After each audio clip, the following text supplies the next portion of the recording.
All right, shalom, shalom.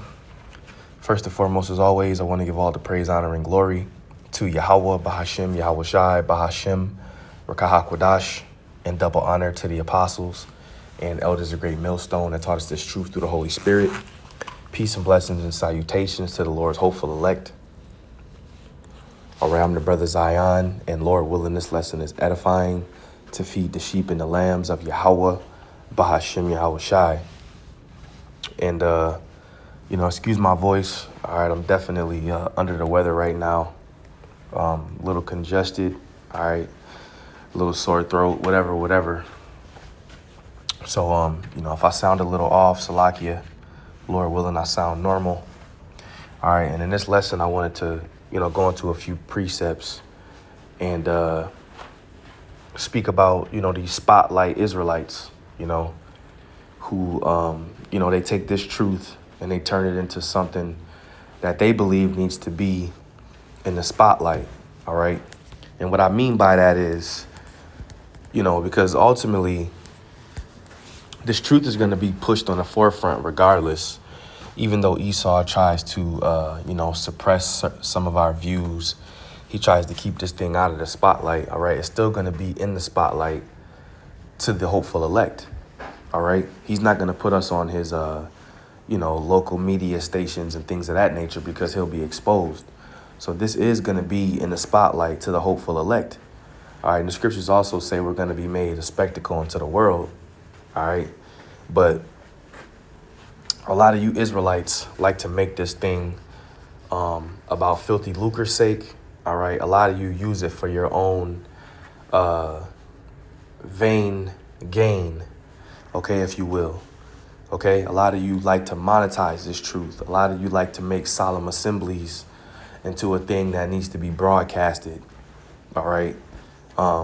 This year, a lot of Israelite groups made the Passover, more like a party. OK, that's what I mean by spotlight Israelites. OK, and being in the spotlight basically means, all right, someone or something that is getting a lot of attention, recognition, or public focus. OK, and like I said, this truth is going to be highlighted. All right, Yahweh Shai is going to show miracles. OK, but certain things don't need to be on the forefront. All right. A lot of you guys like to put everything on your damn YouTube channels, man. You recording everything and you putting it up. Everything don't need to go on YouTube. Everything don't need to be on camera. And that's not to say that you're doing something that's wicked. But everything that you do in your personal life, all right, or you with brothers and y'all, chilling and just kicking it, all that don't need to always go on camera, man, and post it on your, what needs to go on the camera is edification. What needs to go on camera is the breakdowns, okay? Not you in the backyard, you invite some brothers over, y'all barbecuing some chicken, some burgers, and y'all sipping some yayan. That don't need to be on camera and posted. Some of y'all just be, you just do too much. And that's what I mean, man. All right. This year at the Passover, you had certain individuals basically fucking rapping on the stage. All right. And y'all doing all of this for Israel to see. And it makes Israel look like a joke, especially in the time of, war, evil, and pestilence, man. All right. When Jake comes into this thing, he needs to know that this is very, very, this is serious. OK. Jake don't need to. Oh, yeah. When I come in the truth, man, we keep the Passover. I got a song I want to perform. No, man. All right. So, yeah, this is highlighting you spotlight Israelites. OK, the ones who think that burgers and fringes is OK. All right, this is the book of Titus, chapter 1 and verse 7. It says, "For a bishop must be blameless as the steward of Yahweh, not self-willed, not soon angry, not given to wine, no striker, not given to filthy lucre." Okay? A lot of you, like I said, you monetize this truth. You got your Cash App, your Venmo, your this, your that, all in the description. You in this for money. You want to sell this. You want to sell that. You want to sell hats, T-shirts, just doing too damn much. And I love that I always remember that the apostles and elders always said, man, teach the word and go home. All right. And this truth don't need no extra sugar, no extra cream, no extra seasoning. It's fine just the way it is. All right. It says, but a lover of hospitality, a lover of good men. Okay. Sober, just, holy, temperate, holding fast the faithful word as he have been taught, that he may be able by sound doctrine both to exhort and convince the gainsayers. And that's ultimately what this thing is about, man. Okay, it's ultimately about, gaining fruit. Okay, reaching the hopeful elect with the words of Yahweh Bashem Yahweh Shai. A lot of you like to reel Jake in with the folly, man. With the folly, with the numbers, with the colors. That's not what this is about. This is about turning into a new man, renewing your spirit, repenting. Remember, the scriptures say, when thou come to serve the Lord, what? Prepare thy soul for temptation. When you look at camps like the ISUPK, these niggas they in all black at some local park, macing each other in the face. All right, just making this thing look like it's a militant. First of all, this is a spiritual thing, man. This is a spiritual thing. Okay? We're not going to defeat this man by no type of military tactics. We need Yahweh Shai. Yahweh Shai said, wait ye upon me until the day that I rise up against the prey. So we ain't going to do nothing on our own, man. Yeah, we encourage brothers to eat better. Yeah, we encourage brothers to work out if you can.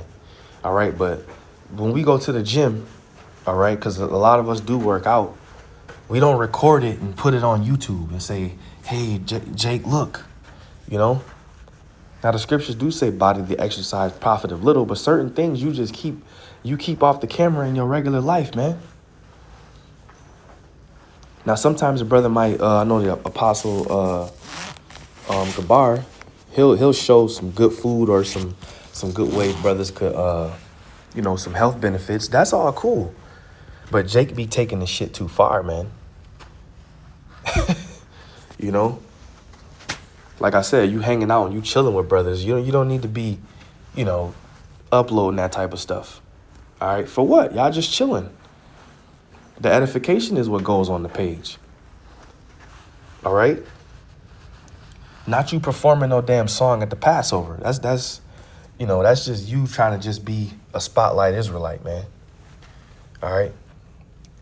It says, holding fast the faithful word as he have been taught, all right, that he may be able by sound doctrine to both exhort and to convince the gainsayers. For there are many unruly and vain talkers and deceivers, especially they that are of the circumcision, whose mouths must be stopped, who subvert whole houses, teaching things which they ought not for filthy lucre's sake. And that's the second time that filthy lucre's sake has popped up, because that's one of the big things, man, especially amongst Jake. And I believe that's how that whole there was probably multiple things, but one of the reasons that Sakari and Alazar and all those guys fell out.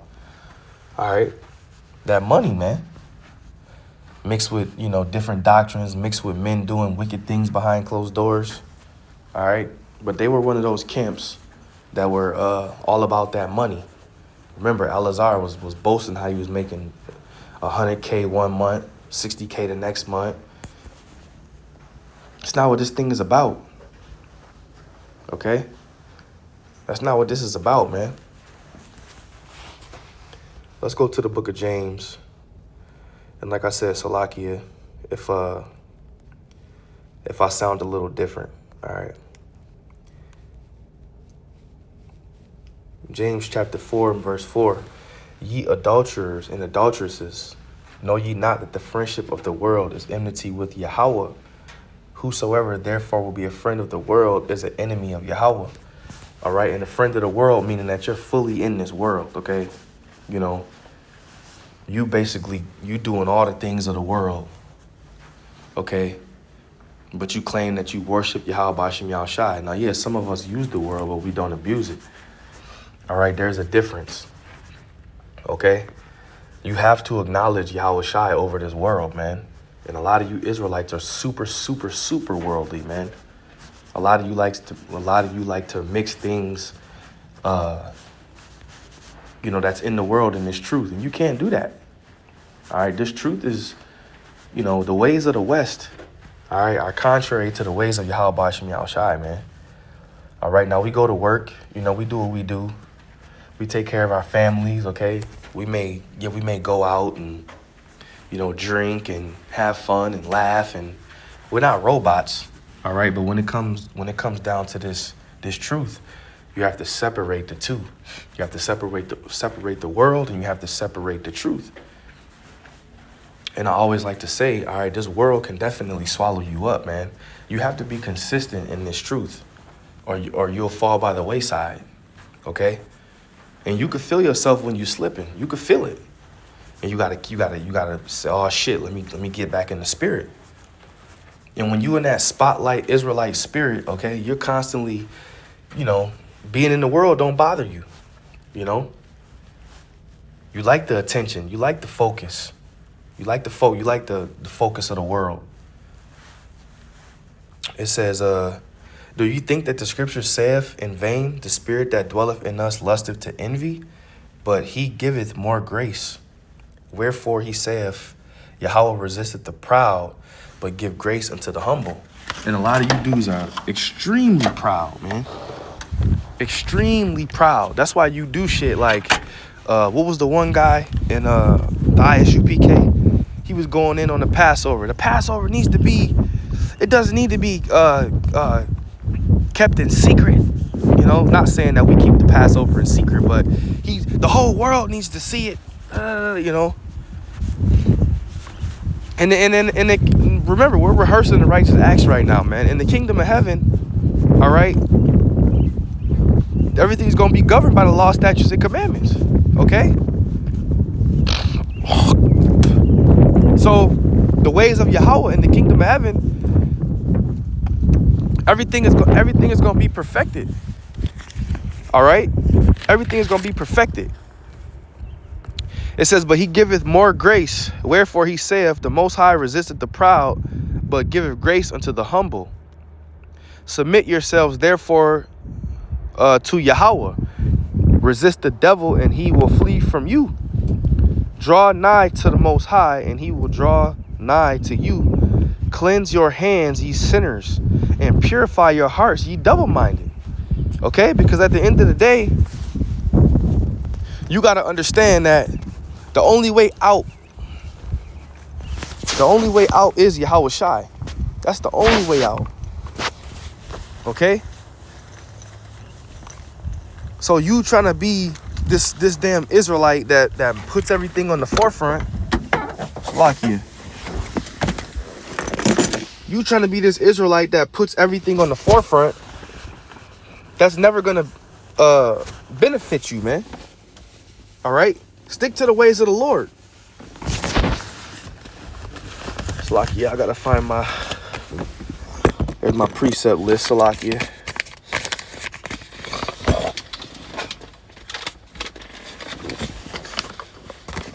Where was we? All right, this is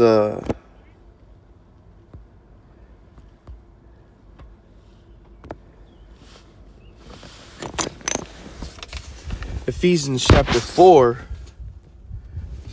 and verse 14, that we henceforth be no more children, tossed to and fro and carried about with every wind of doctrine, by the sleight of men and cunning craftiness, whereby they lie in wait to deceive. You can't listen to these men that's telling you, that you need to be in the spirit of mirth in these latter days, that the mark of the beast is not the chip. All right. And we survived the crack era. We can survive this. Don't listen to these fucking men, man. They're in it for the spotlight. They're in it for filthy lucre's sake. They in it for different reasons, man. They lying and waiting to deceive. But speaking the truth in love may grow up into him in all things, which is the head of Yahweh Shai. All right. This is Ecclesiastes. Because all Jake wants to do is fucking be on the forefront. And a lot of Jakes that's in that spirit, they was lame in the world before they came into the truth. They was, you know, they was lame. They ain't have no motion. So when they come into the truth, they say, oh, this is something I could use to make me look. It ain't about you. It's about Yahweh Shem Yahweh Shai. All right? So like, yeah. Because that's one thing a nigga do. He always makes something about himself. It's not about you, man. It's about uplifting the Lord. The Lord gets his slice of cake first. Then you get yours. I think it was Ecclesiastes. Salakia. So yeah, man, be careful. And ultimately what I want to say is be careful how you move in this truth, man. Be careful how you move. You know, be careful, you know, what you're doing. Be mindful. Don't just be moving around, you know, just not thinking, man. It says, Ecclesiastes 7:2, it is better to go to the house of mourning than to go to the house of feasting. For that is the end of all men, and the living will lay it to heart. Sorrow is better than laughter, for by sadness of the countenance the heart is made better. So it's better to be in the spirit of, you know, mourning, okay? Lowliness, because it teaches you. Salakia. It teaches you, man. Okay? Niggas always want to be, they don't think that you're supposed to have low points. They don't think that you're supposed to, like the one guy said from the ISUPK, he said something about basically us just keeping the Passover at home. Well, if you keep the Passover at home, you keep it at home, man. We're rehearsing the righteous acts. Some brothers ain't got a lot of money if they by themselves. So they might have to just buy some lamb and some wine and some unleavened bread and call it a day. You can't look down on that brother for that, man. All right. So, hey, with that, you know, you brothers pretty much get what I'm saying. Just stay in the right spirit, man. All right, when we get out of here, when the kingdom of heaven is established, when Yahweh Shai comes and gives us these new bodies, man, everything is going to be back upright and how it's supposed to be. All right, for now, man, we you know, we're pilgrims on the earth, man. All right, Lord willing, you will edify. Shalom.